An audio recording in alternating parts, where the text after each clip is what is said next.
falling star brings luck to those who see it. So the luck is ours alone? Welcome to the official Game of Thrones podcast, A Night of the Seven Kingdoms. I'm Jason Concepcion. And I'm Greta Johnson, and this is so exciting because we get to be back with a whole new show set in the world of Game of Thrones. This is a fun episode, action-packed episode, pre-premiere episode of the show, A Night of the Seven Kingdoms, which premieres Sunday, January 18th. Yes, and of course, in each of our subsequent episodes, we're going to be having lots of conversations with people involved with making the show, cast, crew, all kinds of folks. And today's episode, we're going to help kind of set the table for what this show is about. That's right. We're going to listen to the trailer that premiered at Comic-Con a couple months ago. That's right. And Bum, bum, bum. we're going to talk to George R.R. Martin. That's very cool. So excited for people to hear that interview. Yes. And new for this podcast, for the first time, we are a video podcast. Uh-huh. We're on video for the first time ever in this wonderfully appointed tower dungeon room. We've got maps, we've got rugs, Candles. we've got candles. We might put on some furs later. We'll see how we feel. I think it's chilly enough. And you can see us on HBO Max. You can see us on Spotify. You can see us on YouTube. Thank you very much. Shall we get to the episode? Let's get into it. Within every man, there are many men. So be brave. Be just.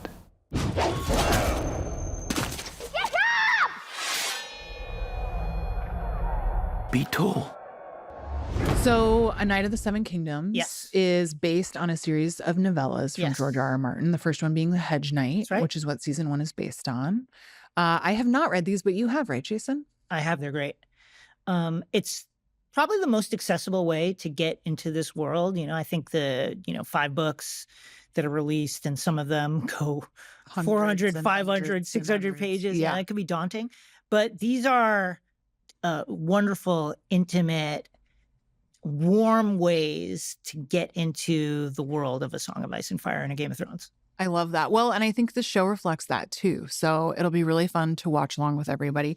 The log line for this one is: a century before Game of Thrones, Sir Duncan the Tall and his squire Egg wandered through Westeros while the Targaryen dynasty ruled the Iron Throne and dragons were still remembered. Great destinies and enemies await the incomparable friends. Can we do it again with that big drum sound? You know, the dun dun dun. Are you going to do that while I read it? Or do you want to? I'll do the drums and you can read it. Okay, so we're what, 100 years before what happens in Game of Thrones, right? This is 100 years before the events of Game of Thrones, but after the devastating civil war that is depicted in House of the Dragon. No spoilers. No spoilers. Targaryens are still there. Dragons, only in memory. Okay. Well, yeah. Should we talk about the trailer? Let's talk about the trailer. Now's the time. Yes. This is the trailer that we saw at New York Comic Con. The vibe in the room at the time was electric, really fun. Of course, tons of cosplay, people dressed as dragons, people dressed as various characters from the show. And it was really fun to see it. I mean, it's a new Game of Thrones show. Let's go. Yeah, totally. Yeah. Let's take a listen. I was squire to Sir Arlen of Pennytree since I was a boy. He charged me to be a good knight, to defend the weak and the innocent, and I swore that I would. Are you Baelor Targaryen? No. Then would you move the fuck out of the way? Yeah, sorry.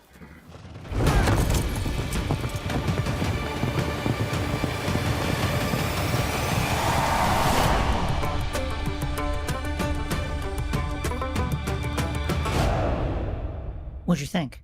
Oh my God, it's phenomenal. Yeah, it's really fun. As a book person, it's just delightful to see this fleshed out on the screen and to see, a character in Sir Duncan the Tall who is described in a certain way, but I guess I didn't, it's interesting. I didn't think he was going to be quite as good looking a guy. So the height didn't surprise you, but the general handsomeness did. Yes.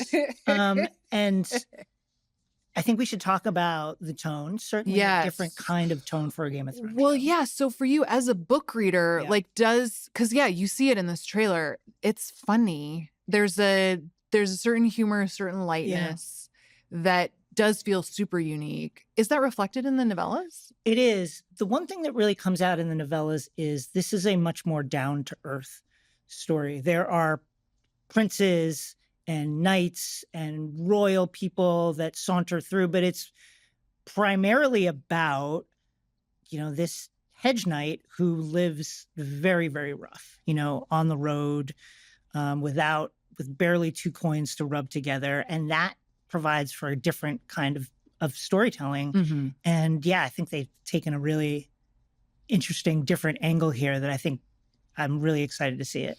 Yeah, I think it's really interesting because a lot of folks that we've already talked to who are involved in making this show, I feel like they kind of consistently use the word gritty. Yeah. And it's not inaccurate because you're right. Like there is just like a down to earthiness. It's dirtier. It's dirtier. Yeah. But at the same time, I also feel like it's cozier. You know what I mean? The weight of the kingdom is not necessarily on the shoulders of these characters. It's their personal honor. It's the way they feel about each other. It's their own friendships and emotions directly about each other. Mm-hmm. And in that way, yeah, it does feel a lot cozier. And another thing that's different about this show is it's a half hour. It's a much more intimate, short version of the passport into this world. For people who aren't familiar with the term hedge knight, Jason, can you set that up for us? It's basically a unemployed knight, a knight who has been knighted and is therefore a figure who is legally able to bear arms and to fight for a lord or for a certain cause, but it's kind of not working right now. Mm-hmm. No coin coming in, Mm-hmm. no place to really stay. And so they're very often sleeping under trees or under hedges as their only shelter from the elements. And is a current state of unemployment due to lack of war or not necessarily? Yes and no. Okay. It can be. This is Westeros, so there's always somebody having some sort of war. Right. But yeah, often it's that, or it could also be, this is a world in which the family that you come from, who you are, who knows you is really important. Mm-hmm. And I think this is going to be a situation in which, Dunk just doesn't have those connections. So a lot of it is that. Mm-hmm. Okay, so I think we also should set up the primary setting of this show, which unlike especially Game of Thrones, but also House of the Dragon, really is like we're rooted in one place. Yeah, we're gonna be in Ashford Meadow. Mm-hmm. Ashford, kind of a market town in the southern area of Westeros called the Reach, which is kind of like the breadbasket of Westeros. It's like grapes, wine, wheat, like all the farmland and stuff. Mm-hmm. Very rich country. And Ashford Meadow is going to be the place where this tournament is going to take place. Yes. It's going to draw people from far and wide. Yes. And this is not the first jousting tournament we've seen in this world. Not at all. Not at all. But it's it's interesting because I think it'll be a different kind of version of what we've seen. Whenever people from this world gather in large numbers, things go really well. Things tend to happen. And the things that happen are going to be historic for this world, but also kind of unlike anything else that we've seen. Mm-hmm. Well, an attorney in general is like a bunch of folks from a lot of different places are all gathering together. Yeah. And they're watching people fight to the death for fun, as you would not do. necessarily to the death. Oh, okay. Not necessarily to the death. Just kind of like to the unhorsing. How many minutes in are we before? I love that. I mean, I think one thing that's fun about the Hedge Knight is it's kind of a sports story too. Like it's about interesting. It's not like there's a ton of entertainment options in Westeros at this time. It's like the mummers, the live actors and do plays and that sort of thing. Mm-hmm. And then there's the tournaments, which everybody loves because it's action and sports and something to do. Mm-hmm. And I think this story is going to unlock that aspect. Well, I think sports probably is one of the better analogies in terms of, like, I was trying to think of, like, is it Westeros prom? But really it is just like a big sports Yeah, it's like the game. it's like the Olympics, It's a their big version match. of Yeah, the there Olympics. you go. Yeah. Well, and it seems to me like I also can't help but think of somebody like Kristen Cole in House of the Dragon, who shows up to a tournament partly because he's an unknown and he's trying to make his name in a way that if you don't belong to a major family Yeah. is probably a super useful thing to do at something like this. I think absolutely that's going to be a driver for Dunk, who is unknown, who has no resources, but who's looking to make his mark on the world. You mentioned that we got to watch this trailer in a giant room. Huge room. It was huge. Yeah.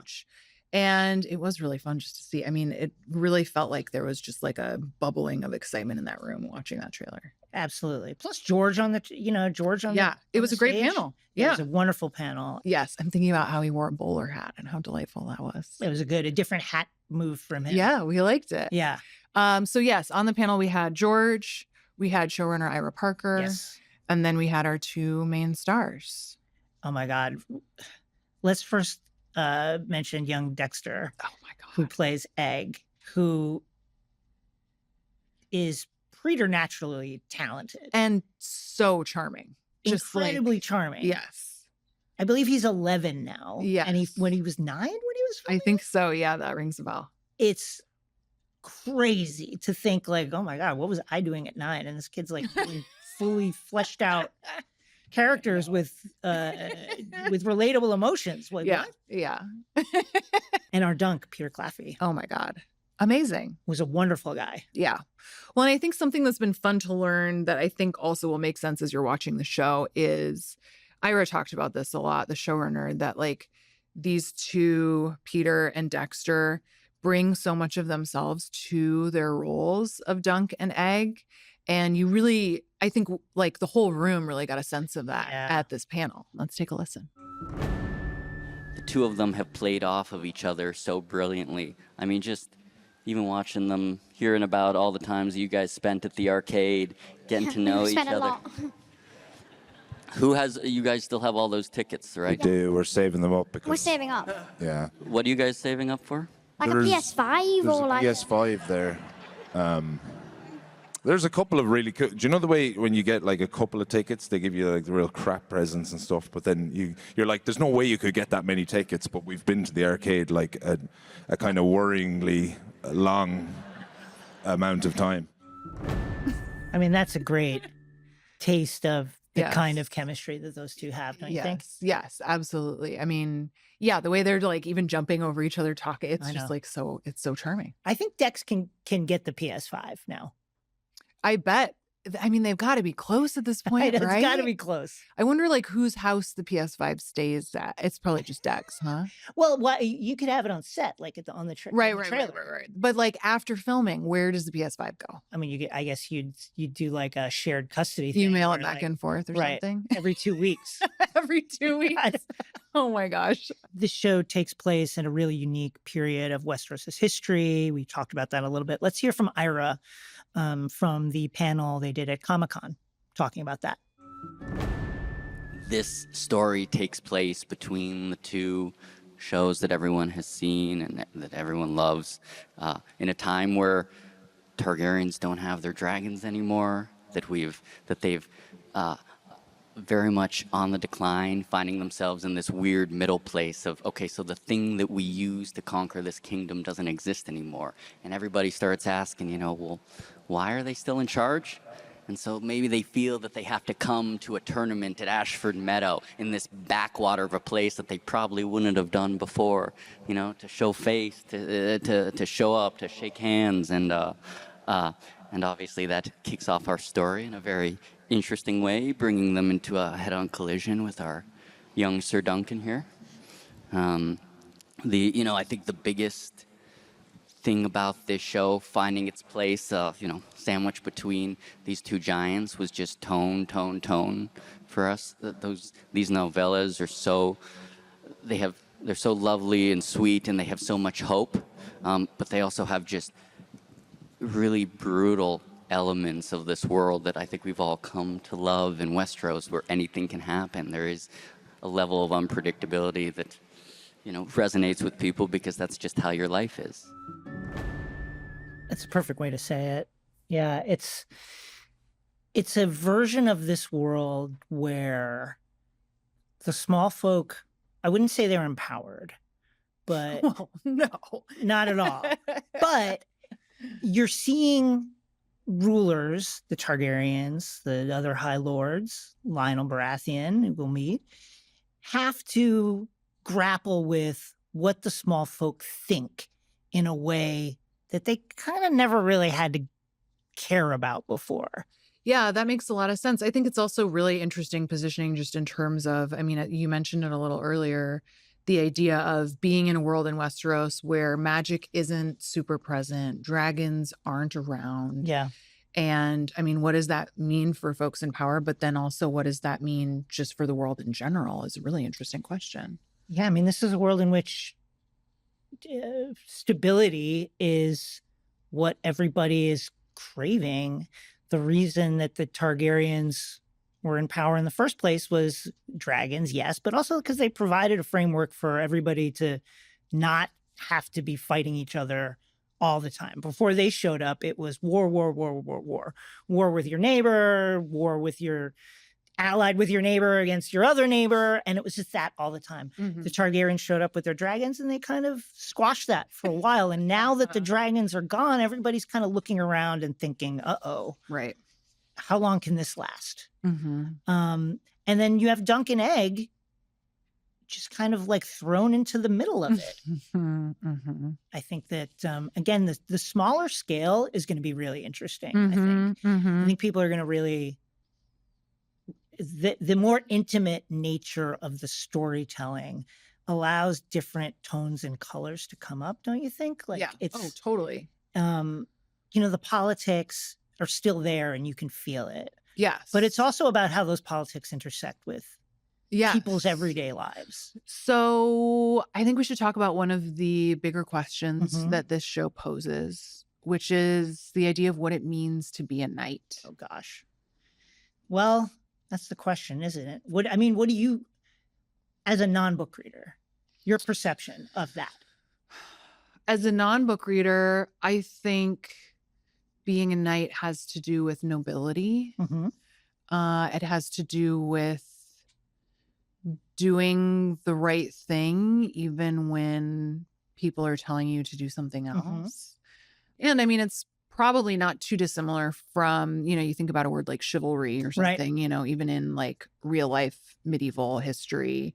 I mean, I think the other version of being a knight is that you're just doing what you're told by the Lord who's in charge. Yeah, I think part of what makes the world of a Game of Thrones so interesting in the first place is the way, I don't know, don't you think it's about how it subverts those ideas? Like, you've got this beautiful, handsome knight like Jaime Lannister, who also killed the king and is like seemingly a really terrible guy, or the Mountain, who is this, lord and knight in the service of Tywin Lannister, who's committed like some of the most horrific war crimes ever. Right. And yeah, I mean, Kristen Cole's got a pretty intense rap sheet at this point too. Absolutely. And this show is about, well, what if you had a character who 100% bought into the marketing of what a knight is, believed the oath word for word, and then has to encounter reality, And I think that's a very relatable thing, don't you? Like, that the world that people teach you about is not what it's like when you're boots on the ground in the street. Yeah, that's very real. Yeah, it turns out it can be more difficult to live by the ideals that you were raised on than you may think. Yeah. In the real world. And so I think, gosh, it's like, I think to Dunk, it's kind of very simple what being a knight means. The problem is, what do you do when nobody else believes that? When you're not in a simple world. Yeah, that's a great question. What kind of knight do you think you would be? A bad one. Very, very bad knight. Terrible. Do you think you would make it to knight? No, come on. If I lived in this world, first of all, I'm wearing contacts right now. Yeah. I can't, I'd be Sir Jason the Blind. I can't see anything. I don't think I would make it very far at all. What about you? No. I think I would like to be a septa. I would like to opt out of knighthood entirely. No Brienne path for you? No. I would like to go read books in a place. I think that would be for me as well. Indoors, Like right? maestering, the maestering. Yes. Yeah. Then you could figure out glasses probably. I can make glasses. I'm sure we've seen some maesters with lenses and things like that. The chains seem really heavy, but you're with all the books and you're just hanging out. Yeah. That sounds better. I completely agree. The problem is everybody's gatekeeping. So much gatekeeping in the world of Game of Thrones. It's hard to get into stuff. Yeah, no, that's very true. Can you ride a horse? I know. I have not ridden a horse in many, many, many years. How were you the first time you rode a horse? I did okay. Okay. What about you? I have ridden horses. Plural horses? Yes. I went to a horse riding camp. Oh, nice. Okay. So you're good on a horse. I mean, I wouldn't say that's the case now. And I wouldn't You say didn't that. go to horse riding camp last year. And I don't think I'm like chop a person's head off from horseback level. No. So I just don't think I don't have it. No. Well, Jason, I would like to introduce a game. Oh, called Would You Knight It? Speaking of knightly qualities. Tell me. I'm going to give you some theoretical things and you're going to tell me whether or not you think they're knightly. Okay. So the first one is responding to a text by calling the person who texted. Text with a call. Yeah. Would you knight it? I'm going to knight it. You're going to knight it? Yeah. Wow. I mean, yeah, because I think being a knight is to answer the call. Well, this Don't is you making think? the call. This is making the call. Yeah, but you're also answering. Someone has reached out and said, hey, what up? Did you want to find out what's up? Would you knight it? I don't know. I was going to say no because it's invasive. Okay. But I do. You may have turned me around on it, actually. And I do think there are instances where the text, you're too far down the text rabbit hole. What are we doing? We could really solve this in about 45 seconds of just human conversation. Jump on the horn. Let's go. Okay. So we're going to knight that one. Yes, I'm knighting it. Shockingly. Yeah. Okay. Here's another one. Gossip. I'm knighting it. Wow. Here's the thing about gossip. Gossip is underrated. And it's the accountability in this world. Social. Yeah. In this world, there's no access to justice. There's no access to lawyers. If you know something about somebody. Yeah. You know that they're a jerk or whatever, or a dangerous person. Yeah. I think would be obliged to tell somebody. It is knightly to pass that on. And I think it's knightly. What about you? Gossip? I like that. Yeah, I like it. I mean, I think ideally it's fact checked and then you could just call it journalism. Sure. You're not lying. I'm not saying lying about something. Right. Because I think that's the problem about gossip, right? Is it can overinflate very quickly. Tail goes in the telling. Yeah, exactly. Yeah. And that's not knightly. But I like it otherwise. Okay. Are there any that you would like to bring forth to night court? Oh, yeah, sure. no What about pressure. this? Okay. You go to a restaurant, somebody orders fries, and you didn't order fries, but you want them. Okay. Asking if you can have some fries. Oh, I did this today. Well, not quite today. I offered onion rings and then I got fries in exchange. I mean, is that the same thing? That sounds as knightly as it as can be. Yeah, right. Yeah, it's nice to be able to, then it's just a fair trade. Absolutely. I think I usually would wait for someone to offer up fries. What about you? That's very knightly. I think it's knightly, but to your point, it must be, listen, one must not take advantage of the overly fried. One must respect private property in the form of fries and any kind of food stuff. And so you have to ask. But if you ask, I think it's knightly. You're right. Well, the thing is, you're not usually getting 5 French fries. So it's easy enough to share the wealth, Well, we teased it up front. We interviewed George R. R. Martin. Yes. Ever heard of him? This was such a joy to get to talk to him. It really was incredible. He was so generous with his time. And let's listen to that interview now. Well, today is a very special day because Jason and I are here with the man who created it all, a true knight of the Seven Kingdoms, the George R.R. Martin himself. George, thank you so much for being with us. Yeah. My pleasure. My pleasure. Thank you for having me. George, let's talk about the Hedge Knight novellas. What inspired you to write those originally? I was writing, of course, I had written and published Game of Thrones, and I was working on the second book, Clash of Kings, which of course was late. But Bob Silverberg, a friend of mine, one of the great writers and editors in the field of science fiction, had sold an anthology called Legends, an original anthology. Those were very big in that day. And Legends was sold for a lot of money. It was, an all-star collection full of the biggest names in fantasy in particular. 10 original stories set in the universes of 10 of the biggest fantasy writers in the world. He had Robert Jordan was in there. He had Stephen King in there, Anne McCaffrey, Ursula K. Le Guin, really all-star lineup of people, and me, who really didn't belong in there at that time. I had one book out that had done pretty well, but my second book was not out yet, and so I signed a contract to write an original Westeros story. It had to be a Westeros story, and then afterwards I said, "Oh God, what do I do?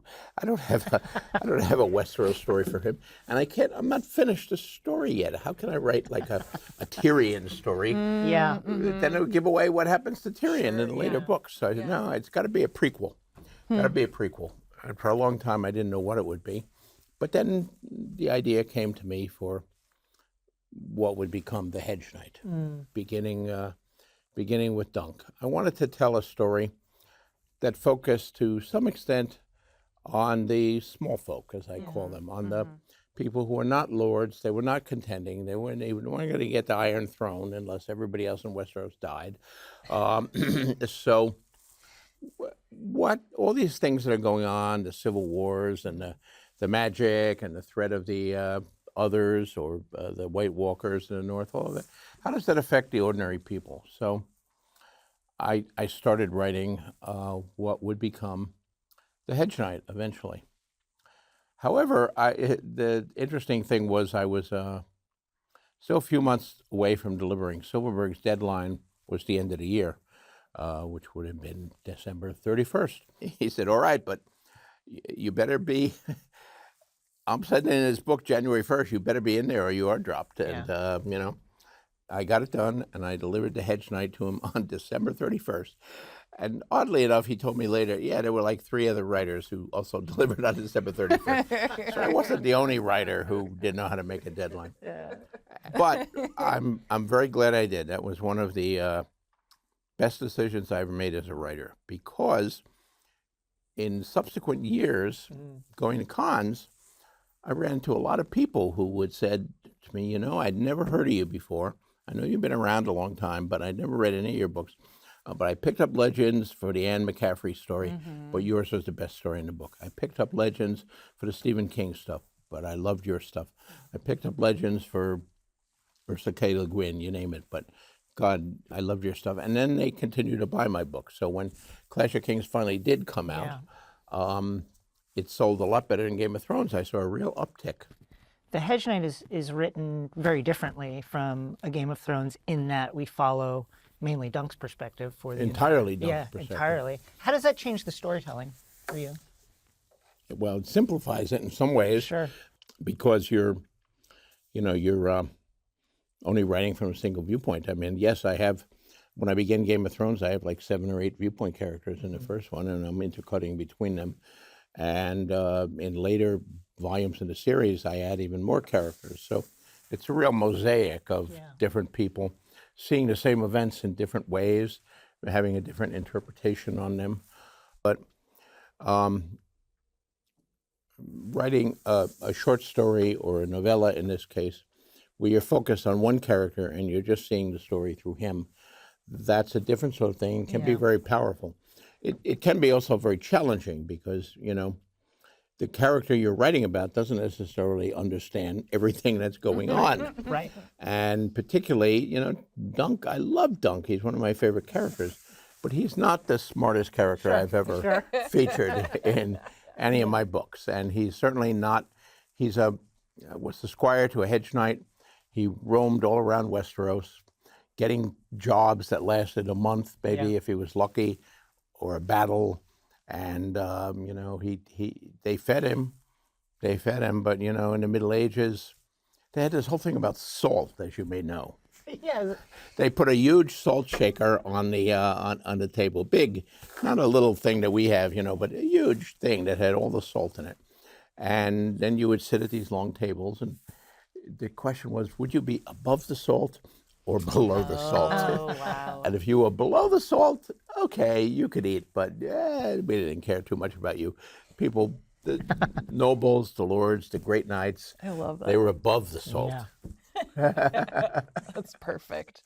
It is, right. You mentioned the life of a hedge knight. I think, as we will see with this series, one of the big questions here is, what does it take to be a knight? What does it mean to be a knight? And I think Dunk obviously is going on that journey and exemplifies so many really lovely, noble qualities. What are your thoughts about that?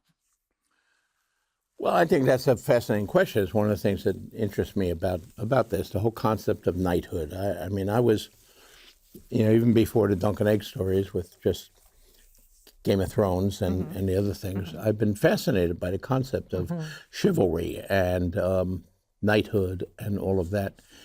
If you go back through the whole history, and there's 1,000 years of history, so it's complicated, but I think chivalry is one of the most idealistic philosophies ever put forward in the human race. Your knights are supposed to be noble.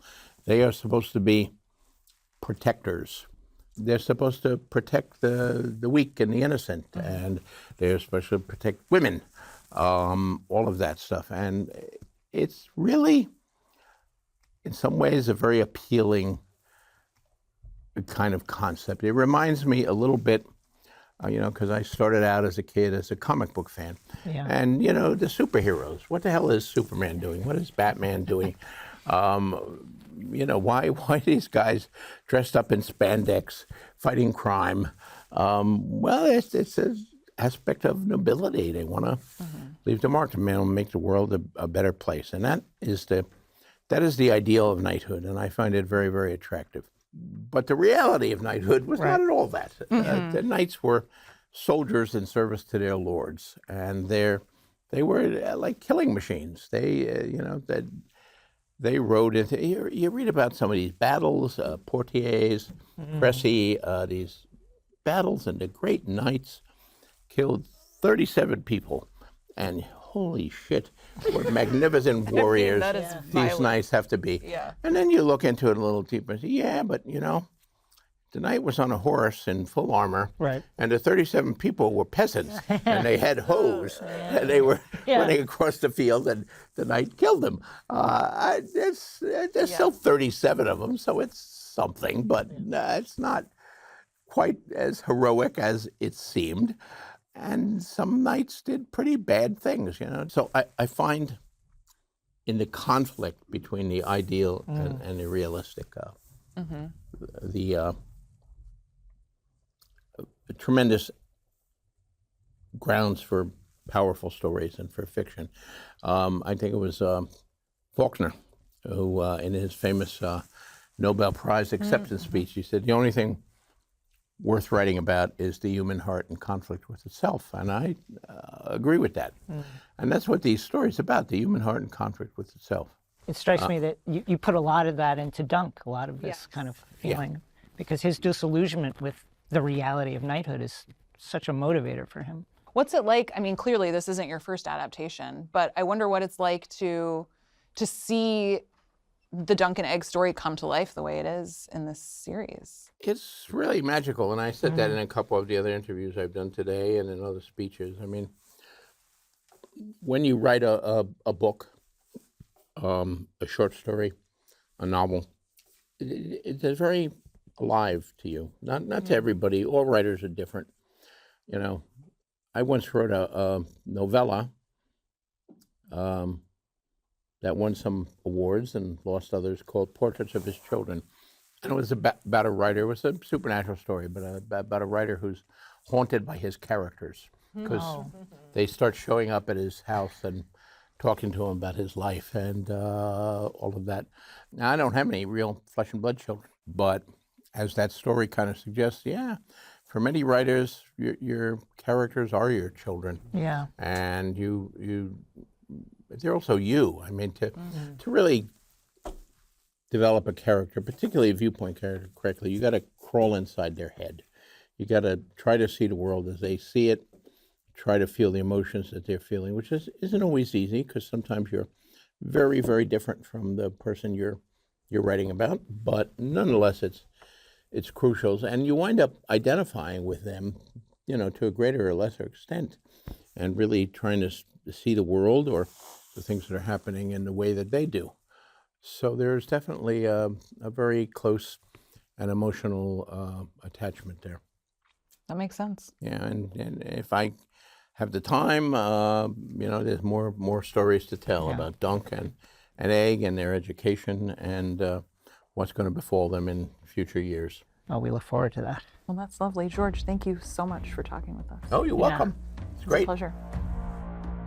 That was our interview with the incredible George R.R. Martin. Like the way he thinks about stuff, how deeply he thinks about story, and just like what a fan he is of other people's stories, of comic books, of movies and television. It's fun to talk to a guy like that.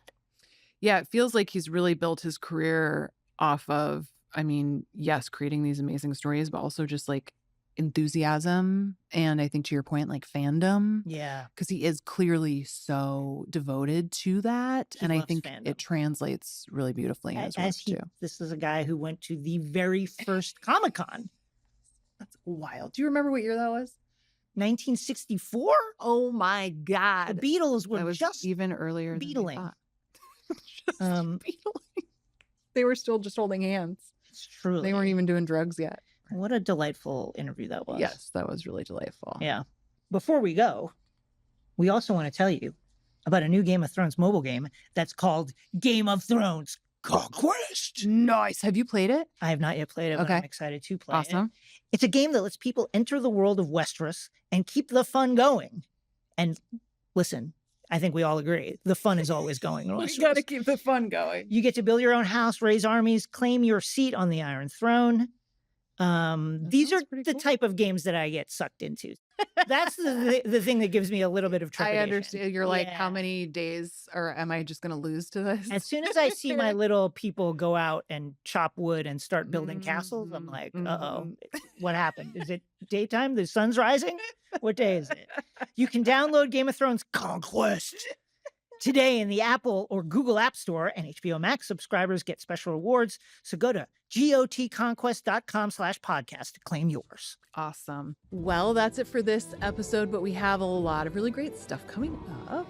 A Night of the Seven Kingdoms premieres on HBO and HBO Max on January 18th. And don't forget, join us right after the episode as we break it down with series creator Ira Parker. Yes, if you like what we are doing here, don't forget to leave us a rating and review on your podcast player of choice. And you can find us on the Game of Thrones social media handles. And of course, you can also watch us on YouTube, Spotify, and HBO Max.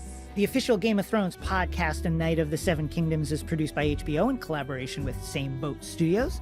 This podcast is hosted by Greta Johnson and Jason Concepcion, who produces the show as well. Our executive producers for Same Boat Studios are Gabrielle Lewis and Barry Finkel.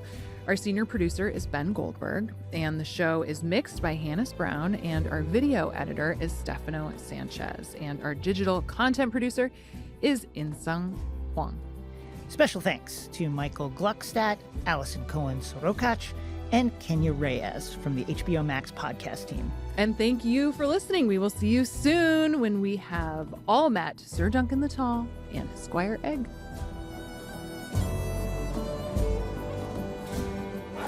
I know I'm just a hedge knight, but sometimes I think there could be more.